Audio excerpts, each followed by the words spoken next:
हरिओम. आज 8 ऑगस्ट 2021 मनशक्ती प्रयोग केंद्र जळगावच्या मनाचे श्लोक या उपक्रमामध्ये आपलं सगळ्यांचं हार्दिक स्वागत. सगळ्यांना एक नम्र विनंती की त्यांनी आपले ऑडिओ व्हिडिओ आणि स्क्रीन शेअरिंग हे बंद करावं, म्हणजे बाकी त्यांना विवेचनाचा लाभ घेता येईल. यापुढील सर्व सूत्रे श्री विजय जोशी काका यांच्याकडे. हरिओम.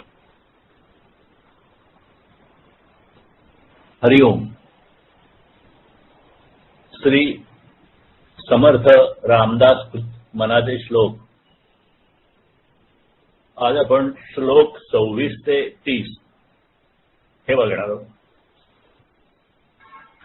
सुरुवातीला नेहमीच्या प्रार्थना घेऊया आपण. गुरुवंदना, स्वामीजींचं पुण्यस्मरण आणि राष्ट्र कल्याण प्रार्थना. मी सुरुवात करतो प्रार्थनेला. आपण ही प्रार्थनेच्या स्थितीमध्ये जावं. ब्रह्मानंदं परमसुखदं केवलं ज्ञानमूर्तिं द्वन्द्वातीतं गगनसदृशं तत्त्वमस्यादिलक्ष्यम् एकं नित्यं विमलाचलं सर्वधी साक्षिभूतं भावातीतं त्रिगुणरहितं सद्गुरुं तं नमामि. मूकं करोति वाचालं पङ्गुं लङ्घयते गिरिं यत्कृपातमहं वन्दे परमानन्दमाधवम्. स्वामीजींचं महाशून्य बिंदूचं पुण्यस्मरण आणि राष्ट्र कल्याण प्रार्थना. हे राष्ट्र मोठे झाले पाहिजे, यासाठी अखंड परिश्रमाबरोबर वातावरण शुद्धीही झाली पाहिजे. या दोन्हींची एकत्रता आम्ही करत आहोत. मानवता कल्याणमस्तु, राष्ट्र कल्याणमस्तु, व्यक्ती कल्याणमस्तु. हरिओम. मागच्या वेळेला आपण श्लोक 21 ते 25 बघितले होते. त्याचा थोडक्यात सारांश बघून आजच्या 26व्या श्लोकाकडे जाऊया. त्या मागच्या 5 श्लोकामध्ये आपल्याला आणि ह्याच्या पुढे सुद्धा या सगळ्या श्लोकामध्ये जीवन कसं जगावं, काय करावं, काय टाळावं, आपलं वर्तन कसं असावं, आपलं हेतू कसं असेल, हे सगळं सांगितलेलं आहे. तर मागच्या 5 श्लोकामध्ये मुख्यत्वे शुद्ध भक्तियुक्त कर्म करण्याचा प्रयास किंवा प्रयत्न अखंड करावा हे सांगितलं होतं. आणि थोडक्यात अगदी काही मुद्दे त्यातले बघितले त्या आहे की आपल्या स्वतःच्या ज्या वासना आहेत त्या समजून घ्याव्या. आपण वासना, त्याच्यानंतर मन, चित्त, वृत्ती ह्या सगळ्या गोष्टी पण मागच्या वेळेला थोड्याशा म्हणजे डिटेल्समध्ये समजून घेतल्या होत्या. तर आपल्या स्वतःच्या वासना स्वतः समजून घ्याव्या. त्या प्रथम शुद्ध हेतूच्या कराव्या. वासना काही जाणार नाहीत, परंतु वासना चांगल्या ठेवाव्या. आणि मग हळूहळू वासना कमी करण्याचा अभ्यास करावा. आणि मग वासना कमी होत असताना आपल्या ज्या इच्छा आहेत त्या भगवंताची भक्ती पूर्ण श्रद्धेने करावी, इकडे वळवाव्या. आणि मग मागच्या 5 श्लोकांमध्ये भक्तीसाठी हनुमंतांसारखा आदर्श घ्यावा, कारण कुठला तरी आदर्श लागतो, हनुमंतांसारखा घ्यावा असं आपल्याला सुचवलेलं आहे. दुसरी गोष्ट सांगितली की अहंकार जो आहे तो आपल्याला बंधनात अडकवतो, म्हणून तो कमीत कमी करण्यासाठी नामस्मरण आणि शुद्ध भक्तियुक्त कर्म करण्याचा प्रयत्न आपण करावा अखंड. आणि अशा पद्धतीने वासना मुक्तीचा प्रयत्न आणि दृढ भक्तीची साधना ह्या दोन्हीच्या मेळ आपला जो अंतकाळ आहे, हे जीवन जेव्हा सोडायचं असेल तो अनुकूल होईल, अशा पद्धतीचं मागलं 5 श्लोकाचं साधारणतः सांगणं होतं. आज आपण श्लोक 26 पासून सुरुवात करूया. श्रीराम. देहे रक्षणाकारणे यत्न केला, परी शेवटी काळ घेऊन गेला. परी रे मना भक्तिया घवाची पुढे अंतरी सोडी चिंता भवाची. त्याचा सरळ अर्थ, देहे रक्षणा कारणे यत्न केला ती शेवटी काळ घेऊन गेला. करी रे मना भक्तिया राघवाची पुढे अंतरी सोडी चिंता भवाची.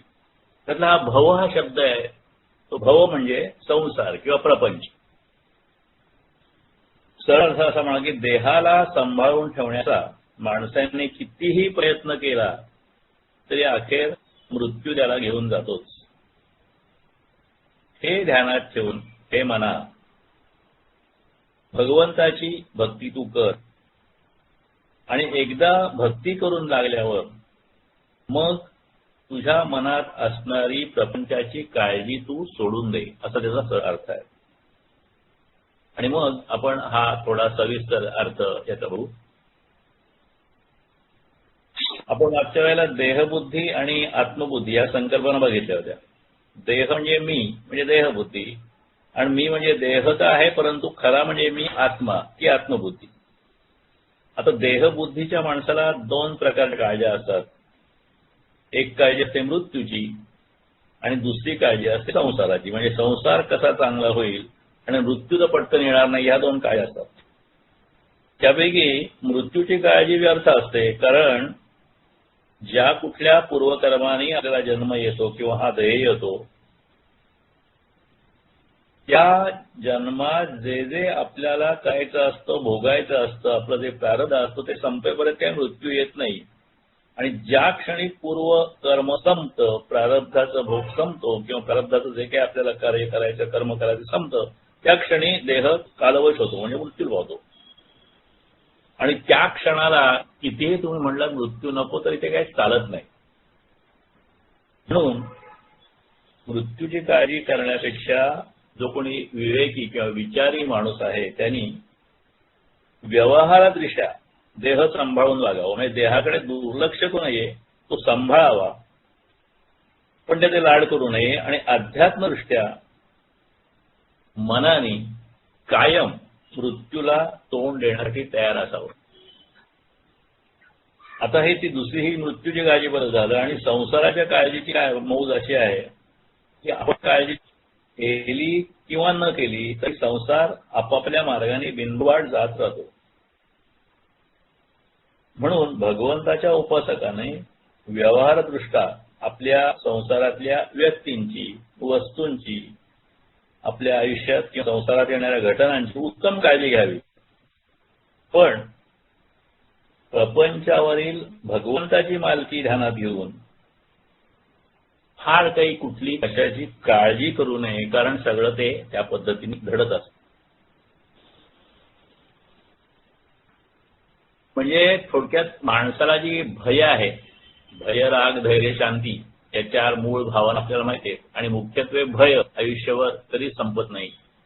अगदी शेवटच्या म्हणजे किती गोष्टी संपतील, भावना संपतील, परंतु भयाची भावना शिम संपत नाही.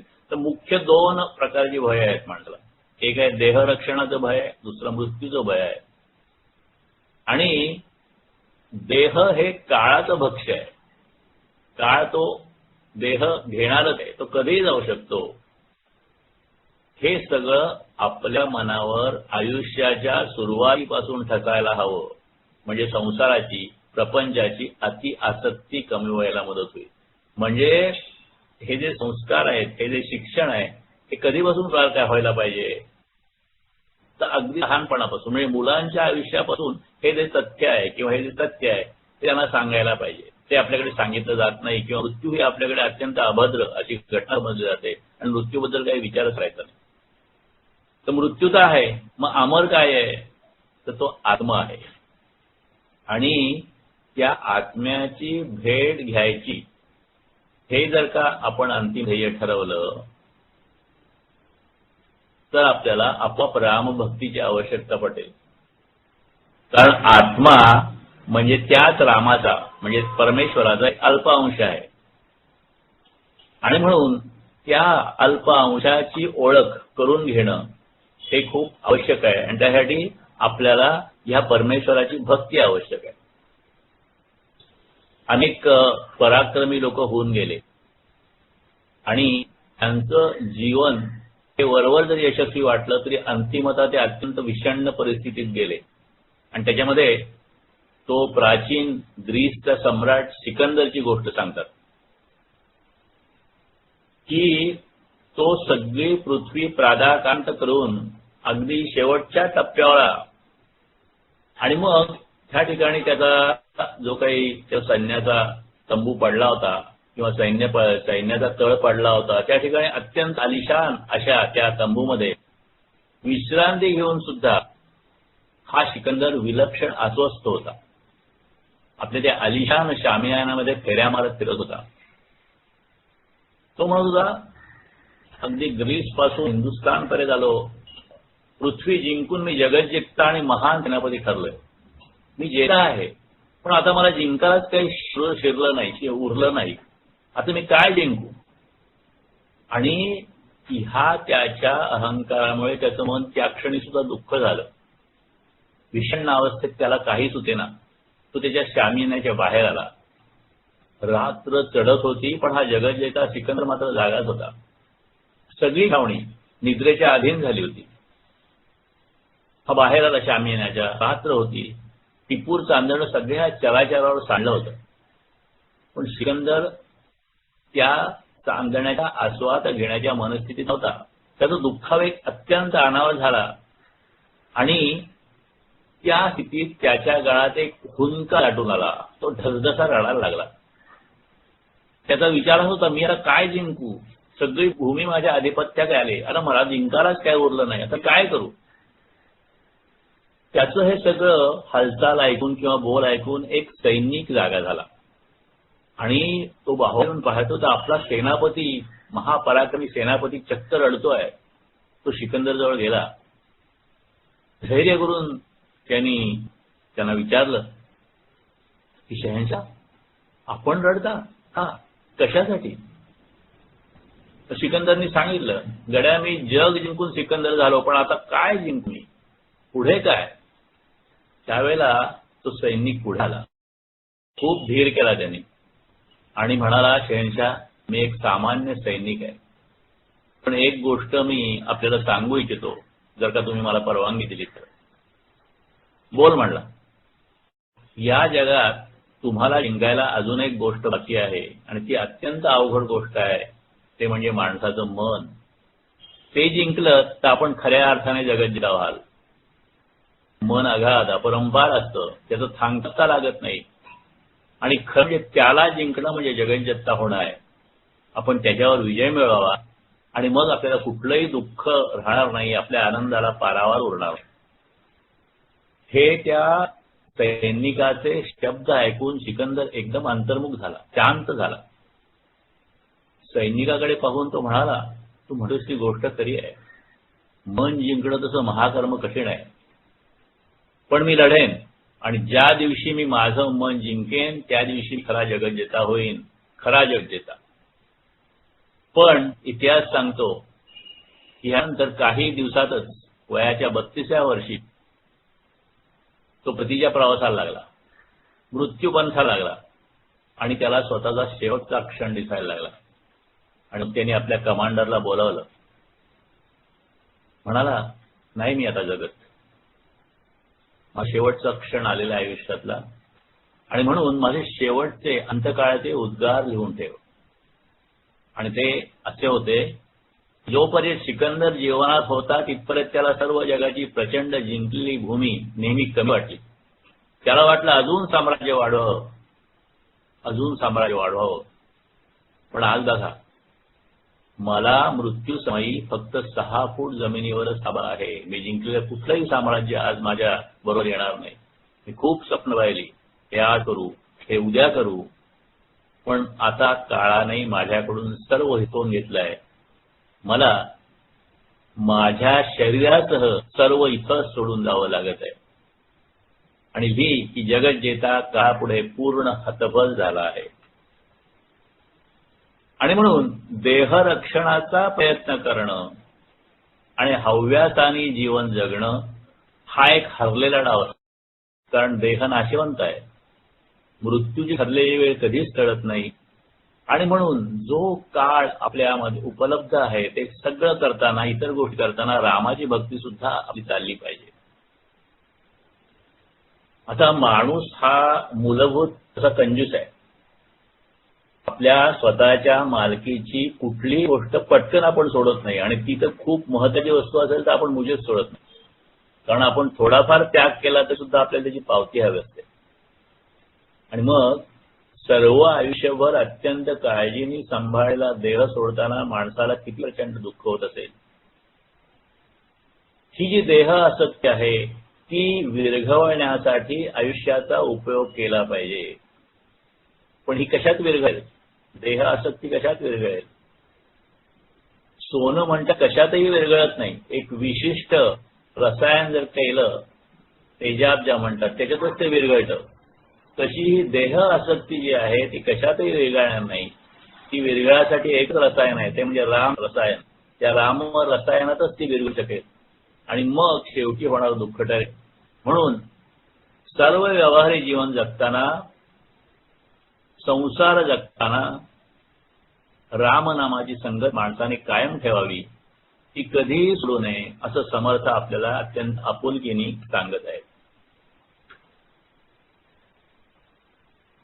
सुखाच्या पाकात शरीर भिजत घालण्यासाठी आपली तळमळ असते. रेशमी सुखाच्या पकडीत देह लपेटून राहावा म्हणून मनाला आकांत असतो. शरीराला जरा म्हणजे वृद्धपणा येऊ नये म्हणून माणूस कोण धडपड करतो. पण शेवटी हळूहळू तोंडावर वाट पडतात. त्या तोंडातले दातही पडत जातात. डोळ्याच्या चष्म्याचे नंबर वाढत जातात. डोक्यावरचे केस एकतर पदभ्रष्ट तरी होतात, नाहीतर पांढरे फटफटीत पडतात. पण एवढं करून सुद्धा हा देह हवा असतो, म्हणजे त्याचा हव्यास सुटत नाही. इजिप्तच्या प्रचंड पिरॅमिड्स खाली इजिप्तच्या राजांनी आपले देह तर मरणानंतर सुद्धा औषधी सुगंधाने टिकवलं, एवढं त्या देहाचं कौतुक आहे. बदामाची जी काय किंवा नारळ सुद्धा आत सुकला की टरफल टाकून देतो, पण माणूस तेवढं पण शहाणपण राखत नाही. देहाचं टरफल म्हणजे तो सर्वस्व समजतो आणि त्याला चिकटून बसण्याचा प्रयत्न करतो. मग सुख कशात असतं? स्वामीजी म्हणतात, तुम्ही बालपणच्या गोष्टी मोठे झाल्यावर चवीने सांगा. तुम्हाला आईचं प्रेम आठवतं, म्हणजे छोटेपणीचा किंवा बालपणा गेलेला असतो, बालपणचा देह संपून गेलेला असतो, तरी त्या बालपणात जी आपल्याला निस्वार्थ प्रेमाची एक अनुभव मिळाला, ती आठवण, हा अनुभव विलक्षण असतो. तो आपल्याला नेहमी लक्षात येतो. म्हणजे देह गेला किंवा आला, लहान असला किंवा मोठा असला, तरी सर्व काळ एखाद्या निर्व्याज प्रेमाची, निस्वार्थ प्रतीकाची आठवण आपल्या सुख देते. म्हणून श्री रामदास या श्लोकामध्ये बजावत आहेत की बाबा, तू देहाचा एवढा दास होऊ नकोस, रामाचा दास हो.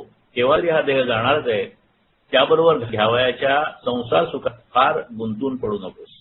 आणि त्या ठिकाणी स्वामीजींनी समानार्थी तुकारामांचा एक अभंग दिलेला आहे, मनाचा अभंगरूप. मना एक करी म्हणे जाई न पंढरी, उभा विटेवरी तो पाहे न सावळा. करी न सांगती ते काम, जरी जपसी हे नाम, नित्य वाचे राम हरी कृष्ण गोविंदा. लागे संताची या पाया, कथे उल्हास गावया, आता आलो मागावया, शरण देई उचित. नाचे रंगी वाहे टाळी, होय सादर ते काळी, तुका म्हणे मळी, सांडुनिया अंतरी. श्रीराम. श्लोक 27. भवाच्या भये काय भीतो सलंडी, धरी रे मना धीर धाकासी सांडी. रघुनायका सारिखा स्वामी शिरी, नुपेक्षी करा कोपऱ्या दंडधारी. भवाच्या भये काय भीतोस लंडी. लंडीचा अर्थ भित्र आहे, नामर्द अशा पद्धतीचा आहे. धरी रे मना धीर धाकास तांडी. धाकासी म्हणजे धास्ती, दहशत, भय. रघुनायका तारिखा स्वामी शिरी. शिरी म्हणजे डोक्यावर, रक्षण करणारा, आधार देणारा. आणि नुपेक्षी कदा कोपल्या दंडधारी. नुपेक्षी म्हणजे उपेक्षा न करणं किंवा दुर्लक्ष न करणं. कोपल्या म्हणजे रागावल्यावर. आणि दंडधारी म्हणजे यम किंवा काळ किंवा मृत्यू थोडक्यात. आणि याचा सरळ अर्थ असा म्हणा, एखाद्या नामर्दाप्रमाणे प्रपंचाच्या भयाने एवढा घाबरतोस कशाला? जरा दीर्घ धास्ती सोडून दे. भगवंतासारखा मालक तुझं रक्षण करणार आहे. स्वतः यमराज जरी तुझ्यावर रागवले तरी भगवंत तुझी त्या क्षणी सुद्धा उपेक्षा करणार नाही. विस्ताराने अर्थ. व्यक्ती, मानव समाज आणि मानवी जीवन हे अनेकपणे अपूर्ण आहे. म्हणून सामान्य माणसाला आयुष्यात पुढे काय घडणार आहे याबद्दल साहजिकच काळजी वाटते. आजचा गेला दिवस उद्याचा कसा जाईल. आणि या काळजीचं जे वसतिस्थान आहे ते माणसाच्या मनात आहे. म्हणून मनाने ठरवून काळजी बाजूला सारावी आणि जीवनाला धीराने तोंड द्यावं असं आपल्याला समर्थ सांगताय. पण हे सगळं कळण्याइतकं सामान्य माणसाचं मन जे असतं ते एवढं विवेकी नसतं. आणि कळलं तरी निश्चयही नसतं. आणि त्याला निर्भय होण्यासाठी आधार लागतो. तो आधार भगवंताचा धरावा अशी श्री समर्थांचा अर्थ आहे, आग्रह आहे. तो भगवंताला आपला मानतो किंवा आपल्या आयुष्याचा मालक मानतो. त्याच्या रक्षणाची जबाबदारी भगवंत उचलतात. आणि यमाकडे जाण्याच्या प्रसंगी सुद्धा भगवंत त्यांना सांभाळून घेतात आणि निर्भय करतात. आपण म्हणतो की हे संकट येईल, उद्या कसं होईल, तर परवा कसं होईल, मुलाचं कसं होईल, मुलीचं कसं होईल, शिक्षण कसं होईल, काय त्यांचे प्रपंच कसे होतील, ही सगळी काळजी आहे. तर एखादं संकट जर येणारच आहे आणि संकट जे येणार आहेत अपरिहार्य आहेत हे जर का कळलं तर त्या संकटाला भिण्यापेक्षा त्याला सामोरे जायची तयारी केली पाहिजे. आणि सर्वात मोठं संकट म्हणजे आपलं भव म्हणजे आपलं प्रापंचिक जीवन जे आहे ते एक दिवस संपणार आहे हे सत्य समजलं की त्या शेवटाला भिण्याऐवजी तो शेवट कसा गोड होईल यासाठी तयारी केली पाहिजे. त्याच्यासाठी आपलं मन बनवलं पाहिजे, आपली मानसिकता बनली पाहिजे. आणि ती मानसिकता कशी बनवता येईल याचं मार्गदर्शन समर्थ आपल्याला श्लोकात करत आहे. हे काय आहे की मी रामाचाच अंश आहे, तो माझा स्वामी आहे, पिता आहे, बंधू आहे, हे मला पूर्णपणे समजून घेतलं पाहिजे. याविषयी मला 101% विश्वास वाटला पाहिजे. आणि हे समजणं किंवा हे कळणं म्हणजे शिक्षण आहे. आणि मगाशी म्हटल्याप्रमाणे हे शिक्षण मोठेपणी मिळणार नाही, मोठेपणी होऊन ते आपल्याला पूर्ण समजणार नाही. म्हणून लहानपणापासून दिलं पाहिजे. आणि त्याचे संस्कार मोठ्यांकडून मुलावर होण्यासाठी अगोदर ते मोठ्यांच्या आणि पालकांच्या मनावर ठसलं पाहिजे. हा सगळा अध्यात्म शिक्षणाचा पाया आहे. आणि हा अध्यात्म शिक्षणाचा पाया आहे जो तो लहानपणी घातला गेला पाहिजे. आणि शाळांची आणि मुख्यत्वे पालकांची ही जबाबदारी आहे. समाज, राष्ट्र, मानवता यांच्या योग्य जडणघडणीसाठी हे ज्ञान आवश्यक आहे. म्हणजे फक्त उपजीविकेचं शिक्षण, प्रपंच चालवण्याचं शिक्षण हे जसं आवश्यक आहे तसं हे जे मूलभूत शिक्षण आहे माणसाला माणसाच्या मनाचं आणि जीवनात जी काही तथ्य आहेत किंवा जीवनात जी आवश्यक किंवा अनावश्यक ज्या गोष्टी आहेत त्या सगळ्याबद्दलचं शिक्षण आणि जीवनाला सामोरं जाण्यासाठी मानसिकता ही तयार करण्याचं काम त्यावेळेला पाहिजे. आणि ह्या सगळ्या भावनांमध्ये भय जी आहे ती मूलभूत भावना आहे. मृत्यूची सर्वात मोठी भीती आहे, परंतु मृत्यूच्या अगोदर अनेक भयभीती आहेत. आपल्याला अनेक वेळा इनसिक्युअर वाटतं, अनसर्टन्टीज दिसतात आपल्याला. आणि ह्या सगळ्या इन्सिक्युरिटी, अनसर्टन्टी आणि आपल्या मनातल्या भावनांचा फायदा घेऊन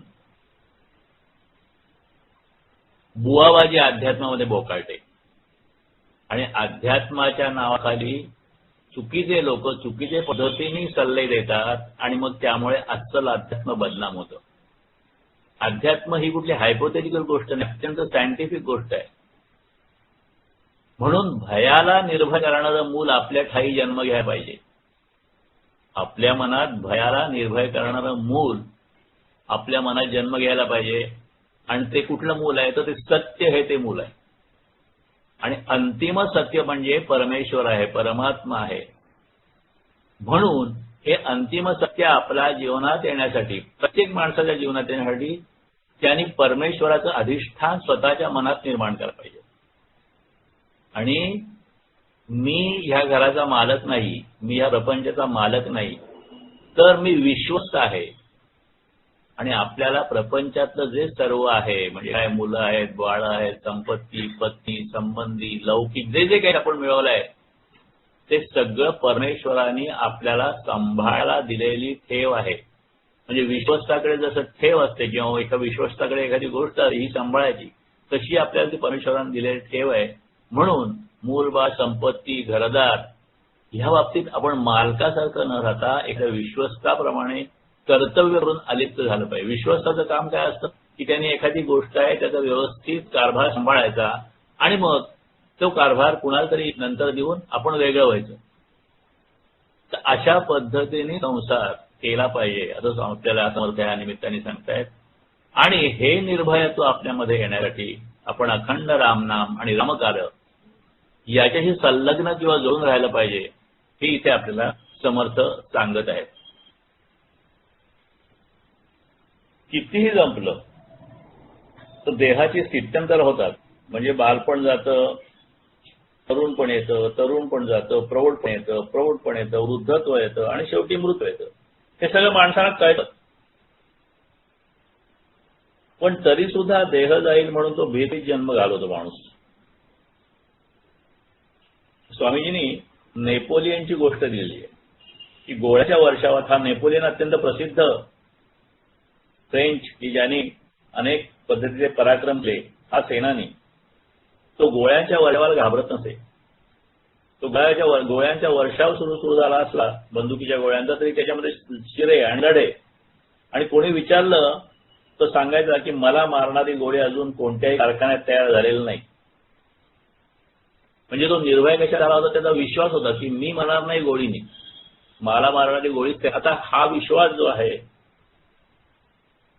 हा कुठल्या तरी तत्वावर तयार झाला असेल त्याचा.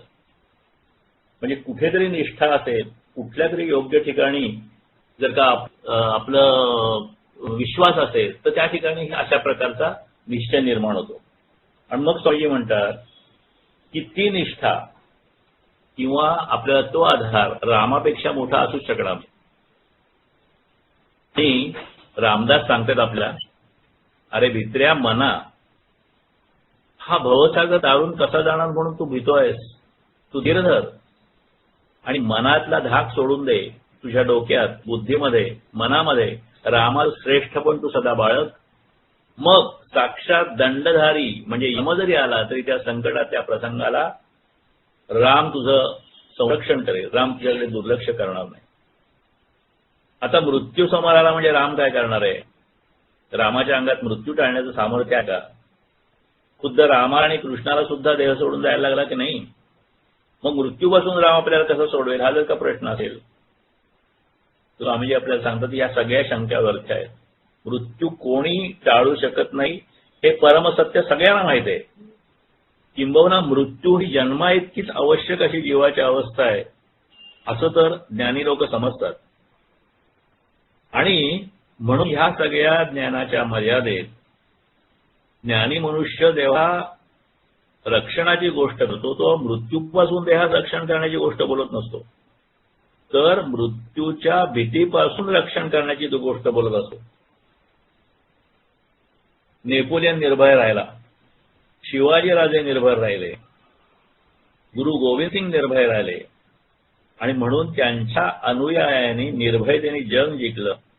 मग शौर्य, सत्य आणि त्यागेचा पुतळा जो राम, त्याच्या उदाहरणाने जीवनातला परमजय मिळेल ह्यात काय शंका आहे. ह्या ठिकाणी आपण एक दोन प्रतीक कथा बघूया. संकल्प जर का सत असेल तर संकल्पाची शक्ती कशा पद्धतीने आपल्याला उपयोग पडते त्याच्याबद्दलची कथा आहे. कर्नाटकामध्ये पूर्वीची गोष्ट आहे, आगडी नावाचं एक गाव आहे. तिथे नारायण भगवान नावाचे मोठे साधू होऊन गेले. ते अखंड नामस्मरण करीत. त्यांचा एक खरा निष्ठावान साधक होता की ज्याच्यावर त्याचं खूप प्रेम होतं. त्याचं नाव हुच्चूराव. कारण ह्या हुच्चूरावांनी त्या नारायण भगवानांची अत्यंत मनापासून सेवा केली. हे नारायण भगवान जे होते ते एकीकडे एकटे निजत आणि त्यांच्या ठिकाणी, त्यांच्या निजण्याच्या ठिकाणी कुणालाही परवानगी नसायची. फक्त हुच्चूराव जे होते त्यांचे शिष्य, त्यांना त्यांच्या पायाशी झोपण्याची परवानगी होती. म्हणजे जर कधी लागलं तर ते त्यांना मदत करणार अशा पद्धतीने. हे जे नारायण भगवान होते ते झोपले की घोरायचे. पण त्या घोरण्यामध्ये श्रीराम जयराम जय जय राम हा मंत्र स्पष्टपणे ऐकू येईल. इतकं रामनाम त्यांच्या मनात आणि त्यांच्या चित्तात भिनलेलं होतं. एक वेळा काय झालं, त्यांच्याकडे एक तरुण मुलगा आला. त्याला अर्धांग वायूचा झटका आलेला होता आणि त्याचं अर्धांग लुळं पडलं होतं. पण त्याच्या आईने त्याला आणून सोडला तिथे आणि सांगितलं की बघा याच्याकडे, याला काहीतरी काय करता येईल ते बघा असं सांगून ते निघून गेले. तो मुलगा आहे तो म्हणला, भगवान मी आपल्या पायाशी आलोय, आपण माझं काय करायचं ते करा. तर नारायण भगवानाने त्याला विचारलं, समजा तू बरा झालास तर. तो मुलगा म्हणाला, मी जन्मभर तुमची सेवा केली. नारायण भगवान म्हणले, बरं तर उद्या सकाळी तू खाली जा. म्हणजे ते कुठे त्यांचं घर होतं तिथनं कुठेतरी खाली एक विहीर होती. त्या विहिरीचं पाणी काढ, कारण मला रोज स्नानाला पाणी लागतं. आता हा म्हणजे काय म्हणतात ते गर्भच्या अंग गेलेला मुलगा, त्याला त्यांनी सांगितलं विहिरीचं पाणी काढ. पण लोकांना हे जे खरं नाही वाटत, पण त्या मुलाने बाबतीत हे शब्द मनाशी घट्ट धरले. पहाटे 4 वाजता तो जागा झाला. हुच्चूराव तिथे होते. त्या म्हणाला, मला कृपया खाली घेऊन चला आणि विहिरीच्या रहाटापाशी उभा करा. रहाटाने पाणी काढायचे ना पूर्वी खेचून विहिरीत. तसं त्या हुच्चूरावाने त्याला केलं. त्याला खाली नेला, रहाटाशी उभा केला आणि मग खूप प्रयत्न करून त्यांनी पहिल्या दिवशी कसं तरी एक बालदीभर पाणी बाहेर काढलं. असं 2 दिवस झालं, 3 दिवस झालं, 4 दिवस झालं. 5व्या दिवशी तो म्हणला मी आता काढीन आणि मग तो त्याचं पाणी काढायला लागला. तर त्याची ती प्रगती झाली आणि मग त्याच्या पद्धतीने तो काम करायला लागला आणि त्याचं अंग हळूहळू हळूहळू त्याचं शरीर जे आहे ते करायला यायला लागलं. त्याची ती प्रगती पाहून ते नारायण भगवान म्हणाले, माणसाच्या संकल्पात मोठं सामर्थ्य असतं. माणूस मनापासून संकल्प करील तर मग तो शरीरच काय ईश्वराचं दर्शन सुद्धा करून घेईल. देहाभर करण्याची काय कथा आहे. तर अशा पद्धतीने ही संकल्पाची शक्ती ह्या राव बेलसरेंनी साधकांसाठी लिहिल्या काय काय कथा आहेत त्यातल्या मी कथा आपल्याला सांगतो आणि ह्या बऱ्याचशा सत्य कथा आहेत. दुसरी एक कथा, संत बायजीत चांगला एक वयस्कर होता. एका भक्ताने त्याला विचारलं, आपलं काय वय आहे, म्हणजे 70च्या पुढे होता तो.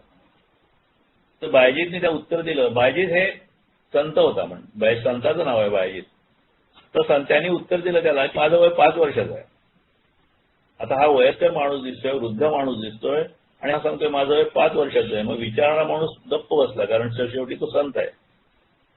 तेव्हा त्याचा सगळा जो मनातला भाग आहे तो त्यांनी बघितला बायजीतनी आणि त्याला समजून सांगितलं, हे बघा अरे माझ्या आयुष्यात 70 वर्ष संसार करण्यात गेली, झाली पण ती फुकट गेली. आता गेली 5 वर्ष प्रभूच्या स्मरणात दिवस जात आहे. म्हणजे आयुष्यभर संसारी पण संत होता, पण आता गेली 5 वर्ष पूर्ण वेळ प्रभूच्या स्मरणात दिवस जात आहे. आणि आयुष्यात जो काळ ईश्वराच्या स्मरणात जातो तोच खरा सार्थकी लागतो असं मला प्रामाणिकपणे वाटतं. श्रीराम श्लोक 28. दीनानाथ हा राम कोदंडधारी पुढे देखता काळपोटी थरारी, मना वाक्य नेमस्त हे सत्यमानी, नुपेक्षी कदा रामदासाभिमानी. दीनानाथ म्हणजे अनाथाचा कैवारी किंवा दुःखी जनांचा रक्षक किंवा मालक असा राम आहे. तो कसा आहे, कोदंडधारी आहे म्हणजे धनुर्धारी आहे. पुढे देखता काळ पोटी थरारी, का म्हणजे यमराज, थरारी म्हणजे भयानी काप्रवर्ण, जना वाक्य नेमस्त हे सत्यमानी, वाक्य म्हणजे वचन, नियम किंवा सूत्र, नेमस्त म्हणजे निश्चित स्पष्ट, नुपेक्षी कदा रामदासाभिमानी, दास म्हणजे भगवंताचा भक्त आणि अभिमानी म्हणजे योग्य अभिमान बाळगणारा किंवा आपलेपणाने सांभाळ करणारा.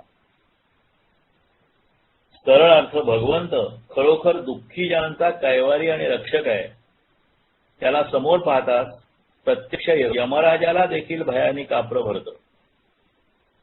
आणि म्हणून हे मना, पुढील जे वचन आहे ते अत्यंत निश्चितपणे सत्य समज, कारण भगवंत आपल्या भक्ताचा आपलेपणाने सांभाळ करतो, त्याची कधीही उपेक्षा करत नाहीत. ह्या 28 श्लोकापासून 37 श्लोकापर्यंत जे श्लोक आहेत ते एका विशिष्ट भावनेचा अभ्यास करणार आहेत. कुठली भावना आहे ती, ईश्वर आपल्या जवळ आहे ही भावना आपल्या मनात विकसित होण्यासाठी या श्लोकांचा उपयोग आहे. आणि या श्लोकामध्ये रामाच्या म्हणजे परमेश्वराच्या एक गुणाचं वर्णन केलेलं आहे. आणि ह्या सगळ्या 28 ते 37 पर्यंत नुपेक्षी कदा रामदासाभिमानी हा शेवटचा चरण जो आहे तो ह्या सगळ्या श्लोकामध्ये आहे. आता हे जे रामाचं वर्णन केलेलं आहे, एकेकाचं गुण, रामाचा एक एक गुण वर्णन करून सांगितलेला आहे. त्या वर्णनावर अधिकाधिक मनन चिंतन करून प्रत्येकाने ते अधिकाधिक समजून घेतलं पाहिजे. आपण हे समजून घेतोय, परंतु हे आत्ता त्या पाठाच्या माध्यमातून आपल्याला समजलं तरी त्याच्यावर अधिक चिंतन अधिक मनन करून प्रत्येकाने समजून घेतलं पाहिजे, तरच हे आपल्याला पटणार आहे. या श्लोकात सांगितलेलं श्रीराम आपल्याला मदत करायला सदा तयार आहेत, पण आपण त्याच्यापासून दूर राहणं पसंत करत असतो. म्हणजे परमेश्वर आपल्याला जर का जवळ करता आला तर तो आपल्याला मदत करेल, पण आपण परमेश्वराच्या म्हणजे भक्ती न करता किंवा परमेश्वराच्या बरोबर साधना न करता आपण जर परमेश्वराकडे दुर्लक्ष केलं तर तो श्रीराम आपल्याला मदत करायला तयार असला तरी तो करणार नाही. विलंब म्हणा किंवा दुर्लक्ष म्हणून आपल्याकडून होत आहे, भगवंताकडे नाही. तो सर्व शक्तिमान प्रभू, आपण जेव्हा त्याच्याजवळ जायचा प्रामाणिकपणे प्रयत्न करू तेव्हा तो आपली कधीही उपेक्षा करणार नाही. हे वाक्य जे आहे, नुपेक्षी कधा रामदासाभिमानी, हे वाक्य कायम लक्षात ठेवायला पाहिजे, सत्य मानलं पाहिजे आणि त्यासाठी भक्त मागायला लागलं पाहिजे. ह्यात मानवाचं कल्याण आहे असं आपल्याला समर्थ या ठिकाणी सांगतात. आता माणसाला काही गुण असतात आणि त्या गुणाचा अहंकार असतो. काही शूर माणसं असतात आणि पराक्रमी माणसं असतात, त्यांना अहंकार असू शकतो. पण काही लोकांना अहंकार नसतो, त्यांच्यामध्ये करुणा असते. पण ती करुणा असते किंवा जी काही एक प्रकारची मार्दवता असते ती अहंकार गेल्यामुळे नसते. तर आपण संघर्ष करू शकत नाही म्हणून ती स्वतःला केलेली क्षमा असते, अशी ती करुणा असते. म्हणजे काही म्हणतात की आम्ही कधी अत्यंत प्रामाणिक आहोत, आम्ही कुठेही लाचलुचपत करणार नाही, पण ज्या वेळेला लाचलुचपत करायची तुम्हाला संधी आहे त्यावेळेला जर तुम्ही केली नाही तर तुम्ही खरे प्रामाणिक. पण बऱ्याचदा ती संधी नसते आणि म्हणून आम्ही करत नाही. तर अशा पद्धतीने जे आपले गुण आहेत किंवा आपल्याला आता पराक्रम जमतच नाही म्हणून आपल्याला करुणा आलेली आहे, ह्या करुणेला, ह्या क्षमेला, ह्या गुणाला काही अर्थ नाही. तर खरा पराक्रमी कोण आहे, अहंकार नसलेला पराक्रम कोण आहे, तर ते प्रभू रामचंद्र आहे. वनवास असताना सीताहरण झाल्यानंतर एकट्याच्या कर्तृत्वावर रामाने बलाढ्य शत्रूचा प्रभाव करून दाखवला. म्हणजे एकट्याच्या कर्तृत्वावर म्हणजे एकट्याच्या सामर्थ्यावर, एकट्याच्या प्रयत्नावर त्यांनी माणसं जोडली आणि मग नंतर शत्रूचा प्रभाव करून दाखवला.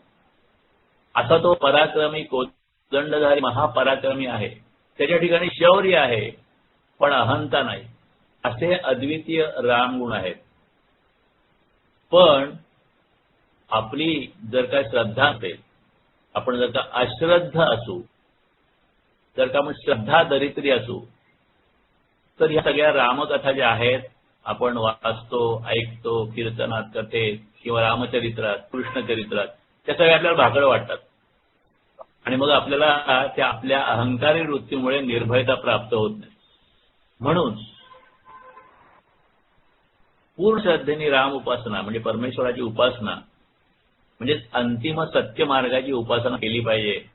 म्हणजे आपलं जीवन भयमुक्त व्हायच्या मार्गी लागेल. अशा पद्धतीचं हे आपल्याला हा श्लोक सांगतो आहे. स्वामीजींनी त्याच्यावर विश्लेषण केलंय. त्याला शीर्षक त्यांनी दिलं ऐग उद्गाराचं विज्ञान.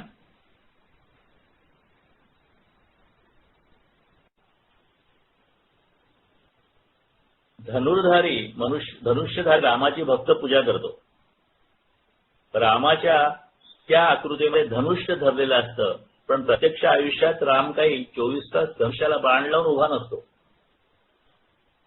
तो सारे इतर व्यवहार करताना धनुष्यबाण बाजूला ठेवूनच करीत असला पाहिजे. पण मर्म प्रतीक किंवा आदर्श म्हणून त्याची शौर्यशाली आकृती असल्याने मनुष्य अधिक निर्भय राहतो. म्हणून इथे कोदंडधारी हा शब्द वापरलेला आहे. आणि कोदंड दीनानाथ हा राम कोदंडधारी, पुढे देखता काळ पोटी थरारी. पण तो कोदंडधारी म्हणजे जरी आपण तिचे प्रतीक कोदंडधारी केला असेल तर तो काय कायम धनुष्य धरून नसतो.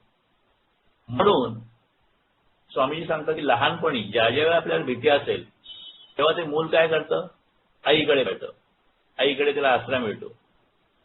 आणि त्या लहानपणी कुठल्याही भयापासून आई सोडविल असा त्या मुलाला विश्वास निर्माण होतो, विश्वास असतो. आणि हा जो निर्माण झालेला विश्वास आहे तो विश्वास कायम राहतो मनामध्ये. आणि मग मोठा होतो तो, त्याची आई जिवंत नसली तरी मोठेपणी दुःख आल्यावर हा मनुष्य आई ग म्हणून कणत बसतो. कारण आई ग म्हटलं की त्याचं दुःख थोडं तरी कमी होतं. मानसिक स्तरावर याचं दुःख या युक्तीने कमी होत असं पाहिजे म्हणूनच आई ग म्हणतो. हा एक नकळत मिळणारा पुरावा आहे. कसा? विश्वासाचा. म्हणून ज्यांनी संकट धैर्याने सोडली त्याचं प्रतीक आपल्या बुद्धीशी एक केलं तर आपल्याला संकट सोसण्याचं सामर्थ्य येईल. आणि हे सगळं अनुभवसिद्ध मनसामर्थ्य आहे आणि ते मृत्यू भयाला सुद्धा लागू आहे. म्हणून रामदास सांगतायत की हे शौर्य प्रतीक आहे कोदंडधारी रामाचं. ते प्रतीक आणि त्याची भक्ती मृत्यू भयात सुद्धा तुला धीर देईल.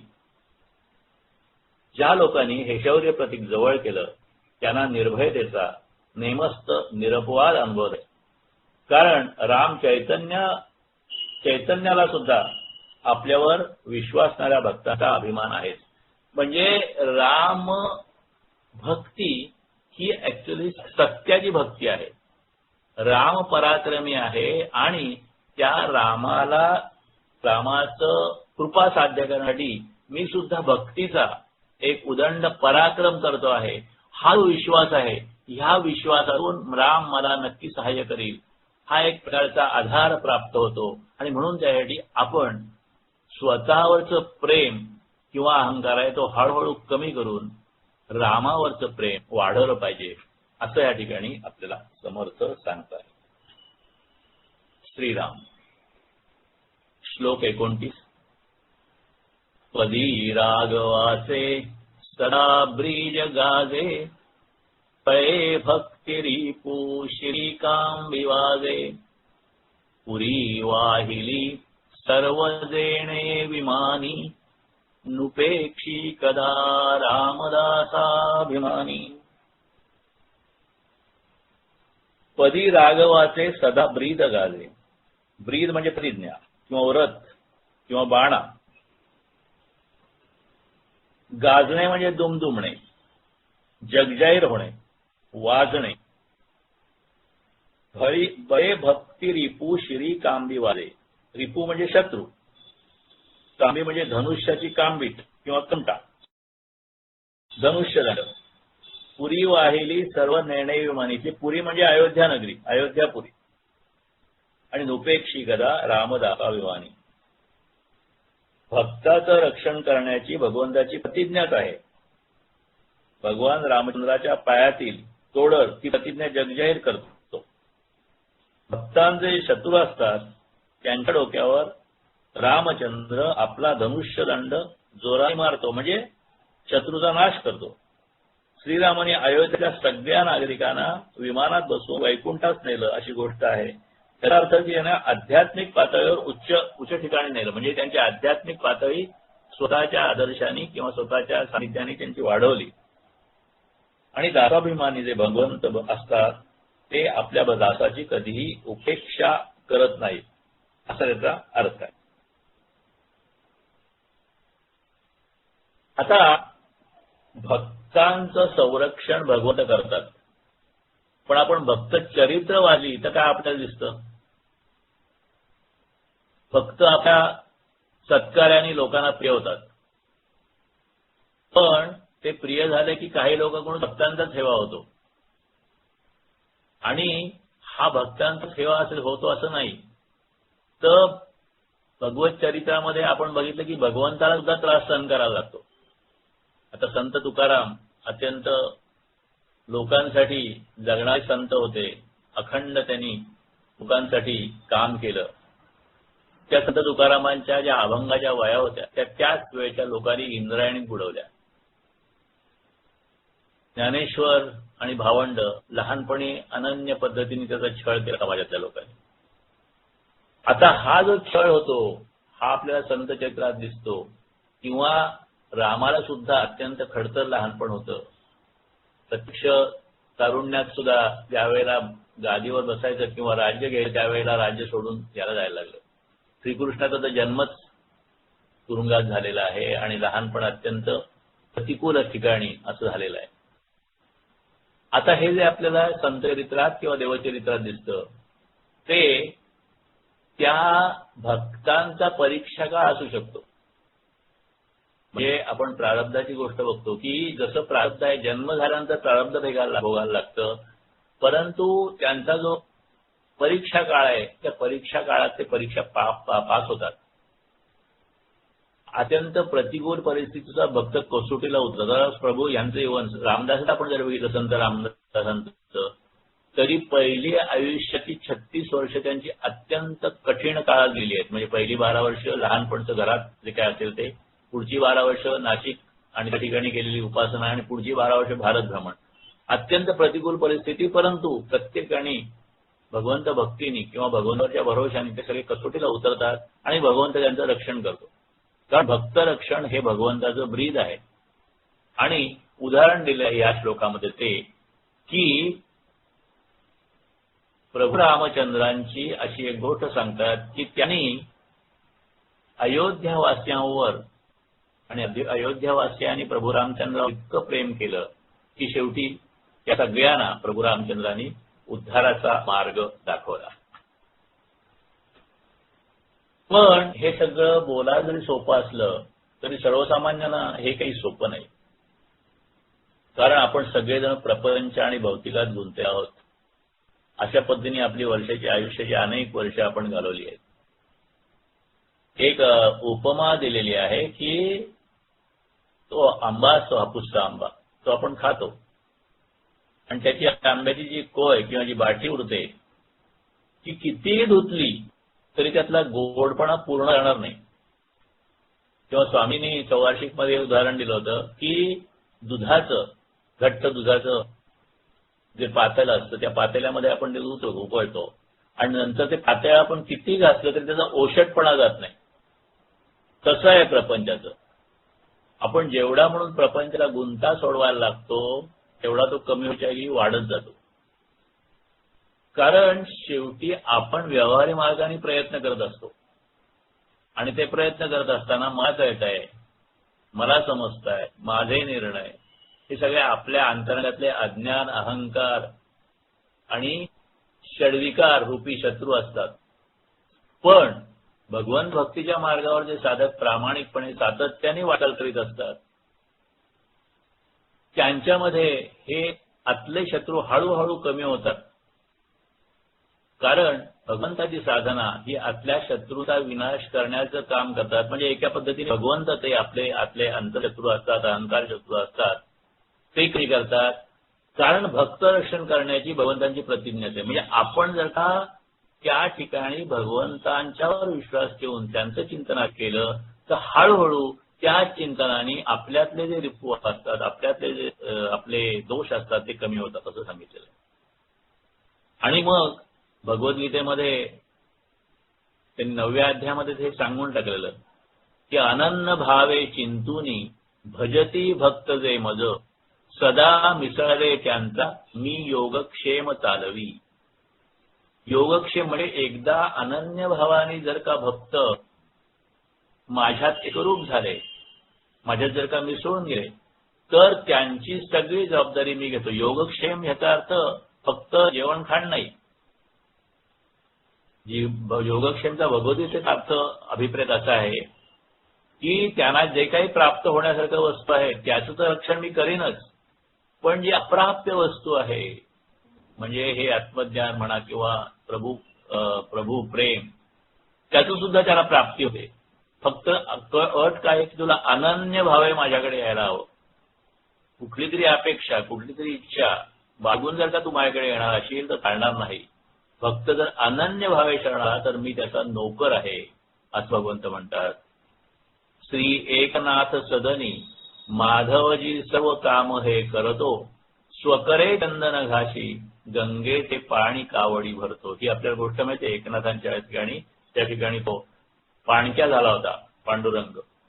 आणि म्हणून हे सगळं करण्यासाठी समर्थ आपल्याला सांगतात की आपण एकच करायचं ह्याच्यासाठी की आपण जसे असू तसे असू, परंतु ज्या ठिकाणी ज्या क्षणाला कळलं त्यावेळेला रामाची भक्ती सुरू करायची, रामाला शरण जायचं. म्हणजेच हळूहळू ही सगळी प्रगती आपल्यामध्ये घडू शकेल. स्वामीजी याच्यावर जे विश्लेषण करतात ते आपण बघूया. प्रत्येक आता आपण काही बघितले आणि पुढचे काही श्लोक बघणार आहोत. त्या प्रत्येक श्लोकाचा शेवटचं कडव सांगलं, शेवटचं नुपेक्षिका रामदासाभिमानी ती ओळ सांगते की आपल्यावर विश्वास असलेल्या भक्ताची राम कधीही उपेक्षा करणार नाही. आणि ही गोष्ट आपल्या मनावर ठसावी म्हणून रामचरित्रातल्या अनेक घटनांचा आधार घेतलेला आहे.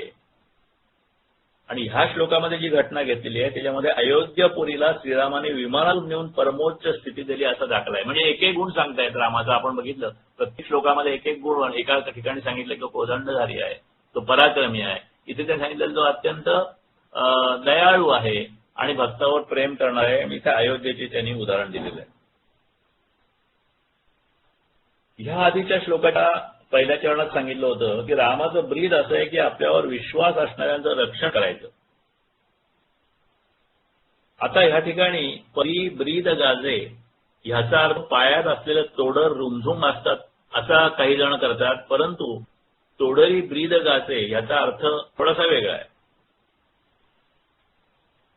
त्याचा अर्थ असा की जसा तोडरचा रुमझुम आवाज येतो तसा श्रीरामाचा जो महिमा आहे तो त्यांच्या गुणाने गाजत असतो. अंधार मनुष्य काही ठकठक करीत चालतो, त्याच्या आवाजाने वाटेल ते जीव बाजूला व्हायला मदत होते. पायातल्या वाहनांचा सुद्धा तसा उपयोग होऊ शकतो. उपद्रव देऊ असणारे जीव क्षुद्र असतात त्यांना विनाकारण मारायला नको असा श्रीरामांसारखा समर्थ पुरुष विचार करत असणार तेव्हा पदी ब्रीद गाजे याचा अर्थ प्रतिकापुरताच तोडरला जोडा. पण संकुलार्थाने असं म्हणावं की रामाच्या पावला पावलात त्याचं ब्रीद याचा अर्थ स्वभाव गुण जे आहेत ते उतरतात. तर ते कुठले तर भक्तांचं ते रक्षण करतात आणि भक्तांचं मस्तक छेदन धनुष्य कांबीने ते करू शकतात. भक्तांचं म्हणजे भक्तांच्या शत्रूंचं ते करू शकतात. आता श्रीरामाच्या भक्तांना शत्रू कोण आहे, इकडे हा पुढचा श्लोक वळलेला आहे, तो आपण आता बघूया. श्लोक 30 श्रीराम, अत्यंत लोकप्रिय असलेला आणि सगळ्यांना बहुतो माहीत असलेला हा श्लोक आहे. समर्थाची या सेवका वक्र पाहे, असा सर्व भूमंडळी कोण आहे. जयाची लीला वर्णिती लोक तिन्ही, नुपेक्षी करा रामदासाभिमानी.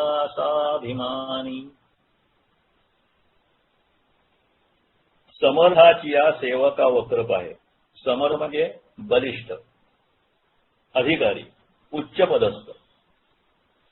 वक्र म्हणजे वाकडा, दुष्ट, वैरीपणाने, वाकड्या नजरेने. असा सर्व भूमंडळी, भूमंडळी म्हणजे जगामध्ये. जयाची लीला वर्णिती लोकतिनी, लीला म्हणजे चरित्र. नृपेक्षी कदा रामदासाभिमानी.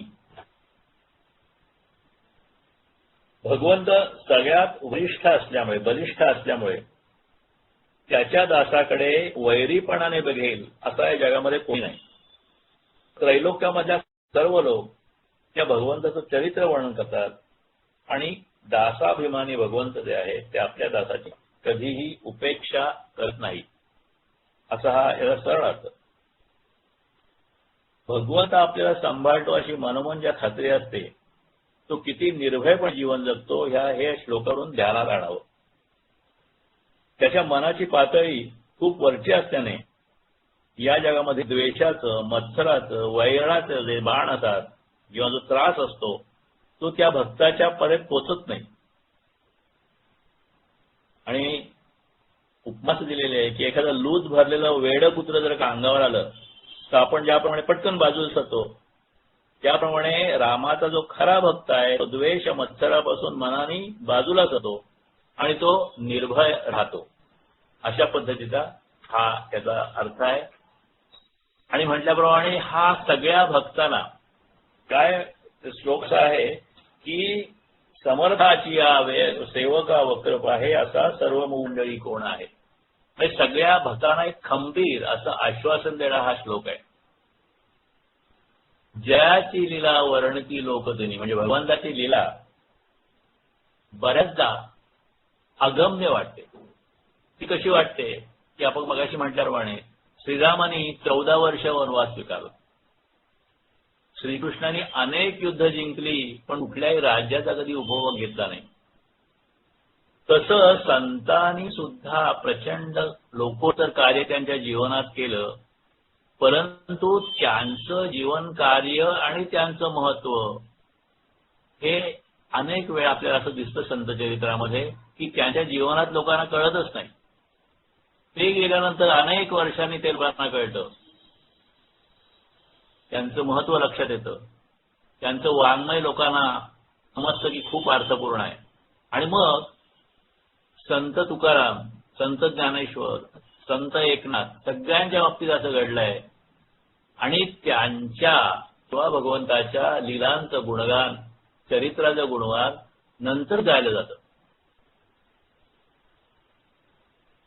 परंतु जीवनात त्यांच्या आयुष्यात जरी त्यांचे कौतुक झालं नाही किंवा त्याचे हाल झाले व्यवहार पद्धतीने किंवा संसारात सुद्धा, तरी भगवंताचं त्यांच्याकडे लक्ष असतं आणि भगवंत किंवा सद्गुरू त्यांच्या सच्च्या निष्ठावान भक्तांकडे कधीही दुर्लक्ष करत नाही.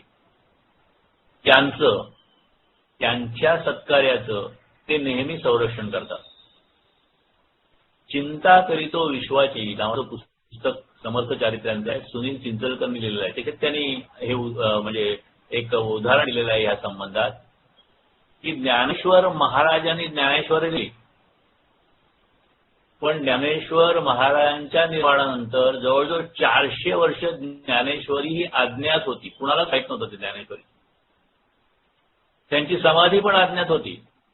पण नंतर एकनाथ महाराजांनी समाधी शोधून काढली, ती ज्ञानेश्वरीची प्रत शोधून काढली, ती प्रत शुद्ध करून लिहिली आणि आज आपण जी ज्ञानेश्वरी वाचतो ती ह्या एकनाथाने शुद्ध केलेली प्रत असते. समर्थांच्या नंतर सुद्धा सुमारे 100 वर्ष ग्रंथराज दासबोध बेपत्ता होता. पण आज या सगळ्या ग्रंथांच्या हजारो प्रती निघालेल्या आहेत आणि घरोघरी जगभर या ग्रंथांचा अभ्यास होत आहे. म्हणजे त्यांचं कार्य जे आहे, त्यांचं जे सत्कार्य होतं ते त्यावेळेला दुर्लक्षित झालं तरी ते कधीही कायमचं दुर्लक्षित होत नाही. आणि मग स्वामीजी पण म्हणायचे, मला आठवत आहे चौवार्षिकच्या किंवा एकंदर कुठल्या याच्यामध्ये, की मी आज जे सांगतोय तुम्हाला त्याचं महत्व म्हणजे 21व्या शतकात किंवा त्याच्या पुढे कळेल. विज्ञान आणि अध्यात्माचा समन्वय जो त्यांनी केलेला आहे तसं अनेक लोकांच्या बाबतीत ते घडलेलं आहे. म्हणजे वरवर जरी असं वाटलं की संतांचं जीवन जे आहे ते दुःखात गेलं, अवतारांचं जीवन आहे ते दुःखात गेलं, तरी ते प्रत्यक्ष तसं दुःखात जात नसतं. त्यांच्या कार्याची जी काही योग्य पद्धतीने पावती आहे ती परमेश्वर नेहमी देत असतो त्यांना, आणि त्यांची तर कुठल्याही अपेक्षेसाठी काम नसतं. या ठिकाणी ह्याच्यामध्ये समर्थाची या सेवका वक्र आहे, या समर्थाचा अर्थ वेगळे वेगळे अभ्यासक वेगवेगळ्या पद्धतीने लावतात. कोणी म्हणतं समर्थ म्हणजे श्रीराम भगवंत, कोणी म्हणतं समर्थ म्हणजे रामदास स्वामी, आणि दोन्ही पद्धतीने तो अर्थ आपल्याला योग्य आहे असं वाटतं. समर्थ म्हणजे श्रीराम आणि भगवंत असं म्हटलं तर तो आधार जो असतो तो भगवंताचा आधार असतो. कारण प्रत्येक माणसाला आयुष्यामध्ये काही ना तरी आधार पाहिजे असतो. एखादा निष्काळजी माणूस असतो, लोक म्हणतात हा राम भरोसे जगतोय, पण राम भरोसे म्हणजे काय हे याला नीट कळत नाही. आणि ते जर का कळलं तर आपल्याला ह्या श्लोकात ते समजून सांगण्याचा प्रयत्न आहे. हा जो राम भरोसे किंवा संतांना योग्य पद्धतीने त्यांचं श्रेय यथाकाळ देणारा जो भगवंत आहे, तोच भगवंत जो आहे तो द्रौपदीसारख्या आपल्या भक्ताला अत्यंत अवघड परिस्थितीमध्ये वस्त्र पुरवतो. भगवंताचे अनेक ठिकाणी जे कठीण प्रसंग आलेले त्यावेळेला अनेक कथा आहेत की त्यावेळेला परमेश्वराने त्यावेळेला त्यांना मदत केलेली आहे. तसा भगवंत जो आहे तो भगवंत भक्तांचा अपमान किंवा उपेक्षा कधीही करणार नाही. पण त्यासाठी आपल्याला एकच करायला पाहिजे, ते म्हणजे त्याला अनन्य भावाने त्याचा सेवक व्हायला पाहिजे, असं आपल्याला रामदास स्वामी सांगतात. आता बघा, शत्रूंचं जे स्वरूप आहे ते सुद्धा वेगळ्या वेगळ्या वेगळ्या युगातले शत्रू आहेत. म्हणजे सत्ययुग, त्रेतायुग, द्वापार युग आणि आता कलियुग असं आपण म्हणतो. सत्ययुगामध्ये देव आणि दानव शत्रू होते. म्हणजे त्यावेळेला शत्रुत्वाचं स्वरूप आणि शत्रुत्वाचं एकंदर वर्णन केलं तर आपण वेगवेगळ्या पद्धतीने या वेगवेगळ्या युगात हे समजून घेऊ शकतो. देव आणि दानव शत्रू होते तर देव एका ठिकाणी देवलोकात राहायचे आणि दानव वेगळ्या बसायचे. देव स्वर्गात तर दानव पाताळात होते म्हणायचे. म्हणजे ते शत्रू होते पण ते वेगळ्या वेगळ्या लोकांमध्ये राहत होते. पुढे सत्ययुगात त्रेतायुग आला. शत्रू आहेत ह्या त्यावेळी पण ते थोडे जवळ आहे. म्हणजे आता उदाहरण घ्यायचं तर राम भारत देशात होते आणि रावण श्रीलंकेत होते. म्हणजे दोन वेगळ्या वेगळ्या भूप्रदेशात होते किंवा ज्याला असं म्हणून वेगळ्या वेगळ्या देशात होते. म्हणजे थोडे शत्रू जवळ आहे. द्वापार युगात कौरव आणि पांडव ते शत्रू एकाच घराण्यात आले. भावाभावामध्ये चुलत्यामध्ये युद्ध झालं. म्हणजे शत्रू आणखीन जवळ आले. आणि कलियुगामध्ये असं म्हटलंय की शत्रू एवढा जवळ आला की तो माणसाच्याच मनामध्ये शिरलाय. आणि मग एकाच माणसाच्या मनामध्ये जे दोन शत्रू आहेत, खरा मी आणि खोटा मी, त्याच्यामध्ये युद्ध चालू असतं. सत असत विवेक बुद्धीमध्ये जग चालू असतो. ह्यातला जो खरा मी आहे, त्याची जी सद्बुद्धी आहे, त्याला बळकट करण्यासाठी आपल्याला भगवंत कृपा पाहिजे, सद्वर्तन पाहिजे, सद्बुद्धी हवी. आणि ती मिळवण्यासाठी अमोघ युक्ती म्हणजे रामभक्ती, सत्संकल्प पालन आणि साधना सातत्य हीच ती युक्ती आहे. आणि हा श्लोक आपल्याला असा संदेश देतोय, त्याला आपण पालन करूया. समर्थाचिया सेवका वक्रप आहे, असा सर्व भूमंडळी कोण आहे. आता रामाचे सामर्थ्य कुणाला माहित आहे का असं विचारलं तर ते तिन्ही लोकांना माहिती आहे असं रामदास आश्वासन देत आहेत. पहिल्या ओळीत आता स्वामीजींनी हा वेगळा अर्थ सांगितलाय की पहिल्या ओळीतल्या समर्थाचा अर्थ श्रीराम या अर्थाने सरळ आहे, पण खुद्द त्याचा अर्थ समर्थ रामदास असा सुद्धा घेता येईल. श्रीराम मोठे, तसेच रामायण लिहिणारे वाल्मिकी सुद्धा मोठे होते आणि त्या मर्यादेत श्री रामदास सुद्धा मोठे आहेत. एक कजाग माणसाचा नक्षा उतरवण्यासाठी हा श्लोक म्हणत रामदासांचा एक शिष्य त्या कजागाच्या दारात जाऊन उभा राहिला आणि मग त्या कजागाने त्या रामदास शिष्याचा जो अपमान केला तो अपमान श्री रामदास शक्तीने निवारण केला आणि त्या शिष्याचं रक्षण केलं, अशी सुद्धा एक कथा आहे. म्हणजे तसंही असलं तरी भक्तांना रामाचं आणि रामदासांचं असं दुहेरी संरक्षण मिळतं. हा समर्थाची या सेवका वक्रप आहे, असा सर्व भूमंडळी कोण आहे, असा याचा अर्थ निघू शकतो. म्हणजे समर्थ भक्ती काय आणि रामभक्ती काय, शेवटी प्रतिकात्मक सत्याची भक्ती ही आपल्याला केली पाहिजे. आता ह्या सगळ्या ठिकाणी आपण भक्तीची चर्चा करतोय आणि ही भक्ती जरी किती ऐकायला गोड वाटली तरी ती आपल्याला करणं ह्या प्रत्यक्ष व्यवहारामध्ये जमत नाही. तर त्याच्याबद्दल थोडं विश्लेषण आपण तत्वात्मक बघूया. प्रपंच आणि व्यवहार हे सगळे एकत्र असतात. म्हणजे प्रपंच आणि व्यवहार एकत्रच आहे आणि ह्या प्रपंचाची प्रेरणा काय आणि व्यवहाराची प्रेरणा हे दोन्ही स्वार्थामध्ये येते. व्यवहार म्हणजे कर्म, वेगळी कर्म म्हणजे व्यवहार. म्हणजे व्यवहार हा कर्ममय असतो आणि कुठलंही कर्म जे आहे ते सर्वसाधारणपणे फळाकडे लक्ष देऊन म्हणजे फळासाठीच कर्म केलं जातं. मी आणि माझं ही भावना नसेल तर प्रपंच सुद्धा होऊ शकत नाही. अर्थात मीपणा म्हणजे कर्तेपणाचा अभिमान आणि सुखभोगाच्या अपेक्षा या प्रपंचात अनिवार्य असतात आणि म्हणून स्वार्थ ही प्रपंचाची पार्श्वभूमी आहे. स्वचा अर्थ तो स्वार्थ, स्व म्हणजे स्वतः आणि आपलं प्रयोजन किंवा ध्येय म्हणजे स्वार्थ. स्वार्थ म्हणजे स्वतःचं हित, स्वतःचं कल्याण अथवा स्वतःचं मंगल. हा भाग आपण अत्यंत चांगल्या पद्धतीने समजू शकतो. सामान्य माणूस स्वतःच्या देहाला स्व म्हणतो किंवा आपण समजतो. प्रत्येकाचा देह भिन्न असल्याने ज्याचा त्याचा स्वार्थ पण भिन्न असतो. व्यवहारामध्ये अनेक माणसांशी प्रत्येक माणसाचा संबंध येतो, आपला संबंध येतो. आता प्रत्येक जण आपापला देह खरा मानतो आणि म्हणून त्याचा त्याचा स्वार्थ त्या देहापुरता संकुचित असतो. आणि ह्याचप्रमाणे आपल्याशी संबंधात येणारा प्रत्येक माणूस सुद्धा स्वतःचा देह खरा मानतो आणि स्वतःचा देह खरा मानून तो पण त्याच्या देहापुरता संकुचित असतो. ही वस्तुस्थिती आहे. म्हणजे देहबुद्धीकडून जर का आत्मबुद्धीकडे जायचं असेल तर काय प्रोसेसमध्ये आपल्याला जायला पाहिजे हे आपण समजून घेतो. आता ह्या सगळ्याचा स्वाभाविक परिणाम असा होतो की स्वतःचा स्वार्थ साधण्याच्या प्रयत्नामध्ये प्रत्येक माणसाला दुसऱ्या माणसाच्या स्वार्थाशी संबंध येतो आणि परस्पर स्वार्थाच्या या संबंधामधूनच मानवी जीवनामध्ये कमी जास्त प्रकारचे संघर्ष तीव्र किंवा कमी तीव्र निर्माण होतात. माझा स्वार्थ आणि दुसऱ्याचा स्वार्थ ह्याच्यामध्ये जे काही होतं ते रसायन म्हणजे विसंवादाचं कारण असतं आणि त्यांनी ताण निर्माण होतो. हा आपल्या सगळ्यांचा अनुभव. आता संत आपल्याला ते गोष्ट सांगायत किंवा आपल्याला उपदेश करायत ते का करतात तर संतांचा अनुभव असा असतो की हृदयात निवास करणारा भगवंत हा आपला खरा स्व आहे. माझा देह म्हणजे मी नाही, माझा प्रपंच म्हणजे मी नाही, तर माझा खरा स्व म्हणजे माझ्या हृदयात, हे संतांचा अनुभव असतो. भगवंत सर्वांना आहे, सर्वांना समपणे धारण करणारा आहे.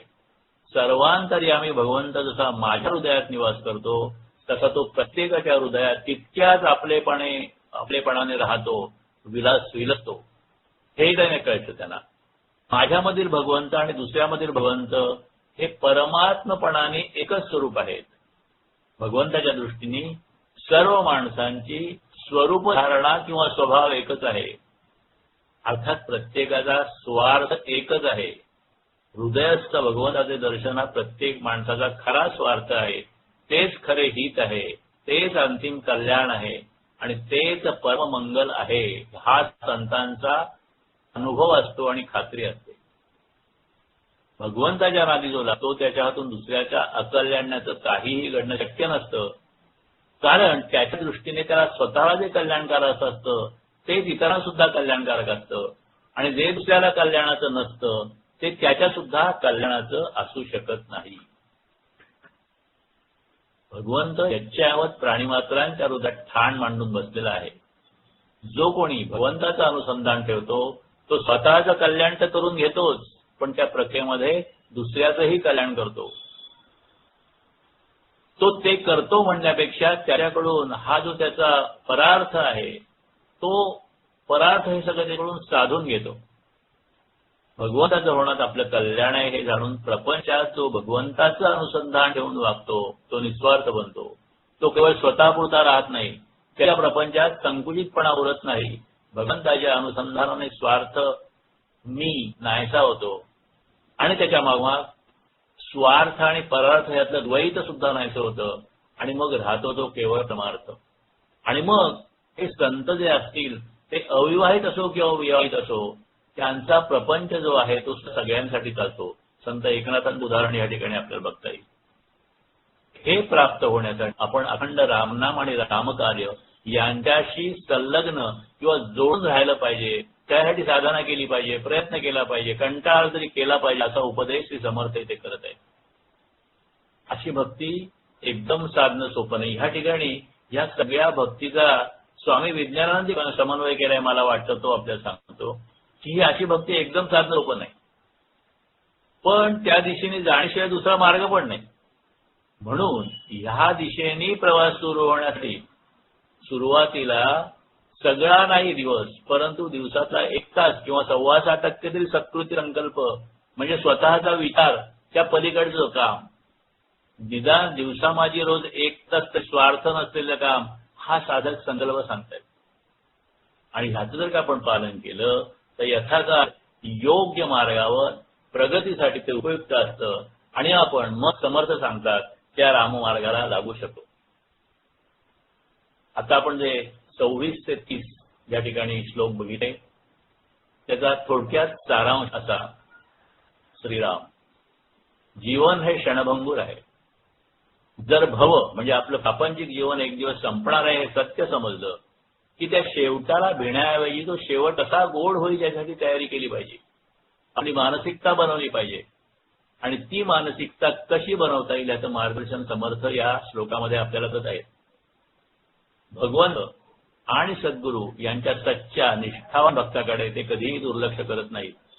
अनेकदा भक्तांचं जीवन जरी बरोबर इतरांना दुःखमय वाटलं तरी त्यांच्या सत्कार्याचे भगवंत नेहमी संरक्षण करतात. अंतिमतः भगवंत आपल्या भक्ताचा आपलेपणे सांभाळ करतो, त्याची उपेक्षा कधीही करत नाही.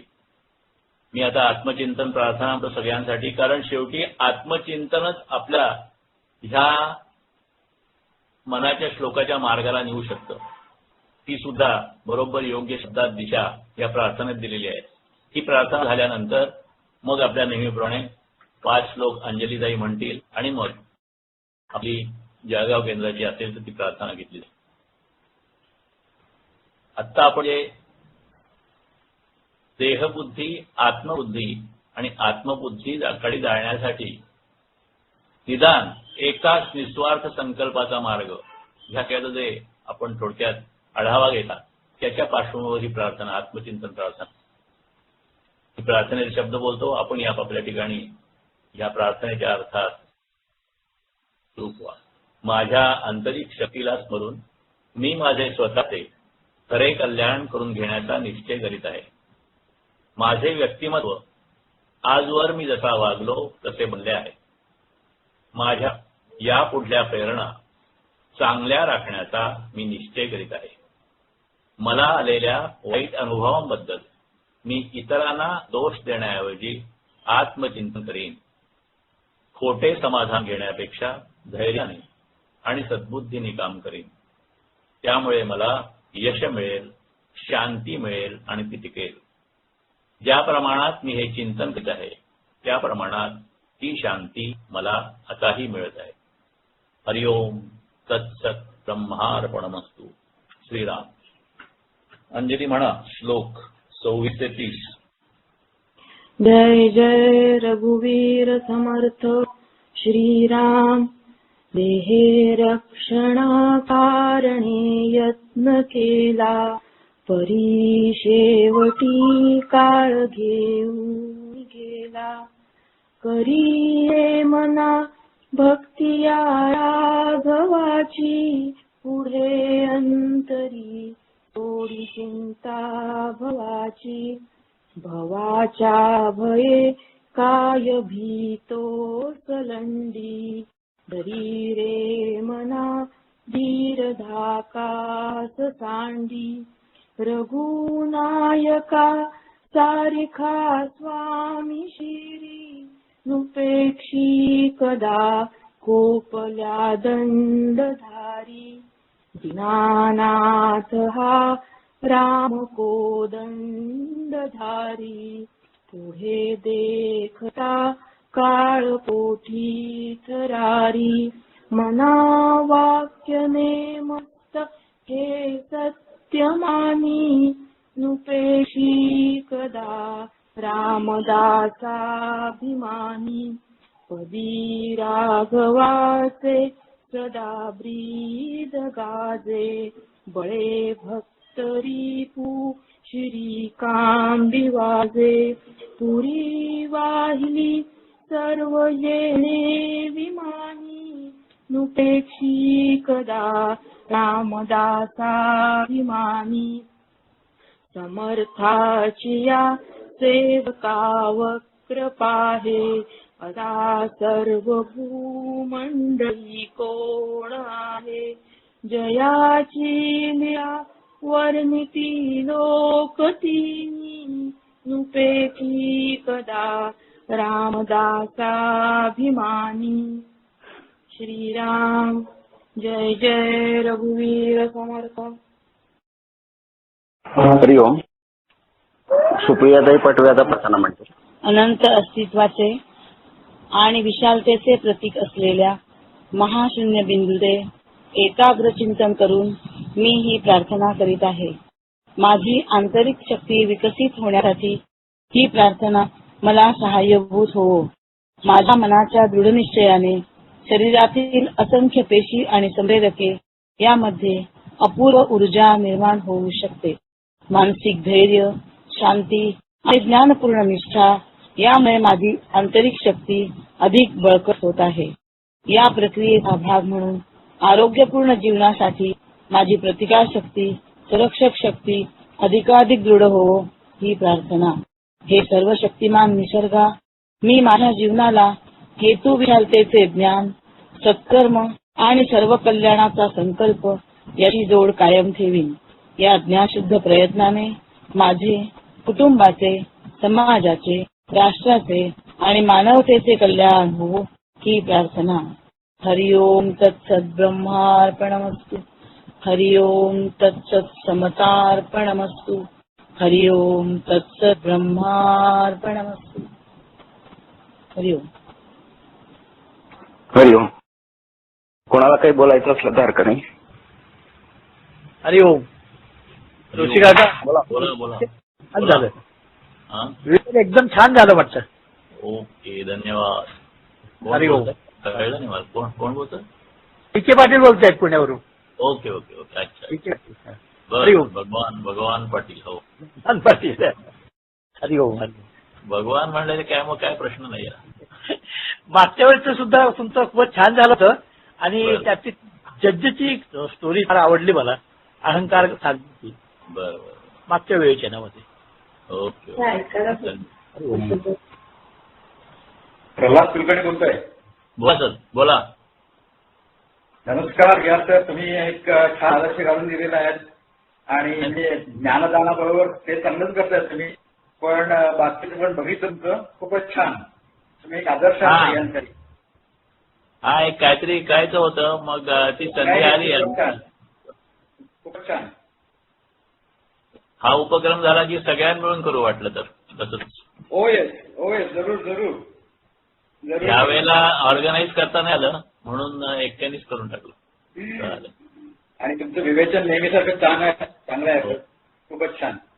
हा बरोबर. धन्यवाद. संजय बोला. हा बोला साहेब.